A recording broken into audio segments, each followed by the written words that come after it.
Magandang araw sa ating lahat. Ako nga pala si Jovi, isang OFW dito sa Japan na nagtatrabaho bilang isang care worker sa isang home care facility dito sa Nagoya.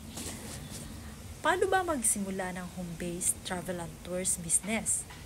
So, step 1, mag-research at pumili ng specialization, alamin kung anong klase ang travel services ang gusto mong i-offer, domestic at international flights, hotel bookings, tour packages, local and international, visa assistance, or ferry ticketing. Step 2, maghanap ng legit na travel agency partner dahil home-based ka, kailangan mo ng accredited travel agency partners na magbibigay sa iyo ng access sa system nila. Pwede kang mag-apply bilang sub-agent muna para mas maliit ang kapital.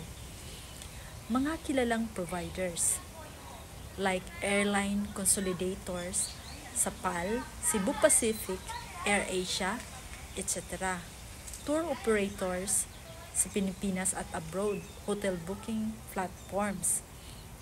Step 3, i-register ang iyong business, optional sa simula.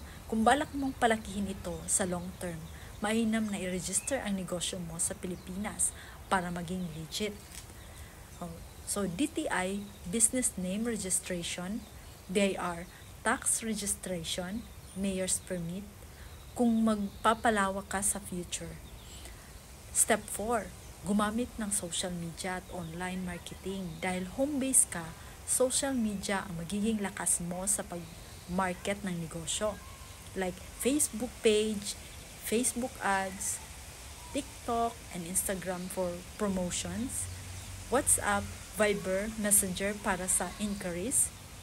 Step 5, mag-invest ka sa learning at networking. Sumali ka sa travel and tour business communities at mag-attend ng training, webinars para lumawak ang knowledge mo. Sana'y nakatulong ito. Maraming salamat po. God bless.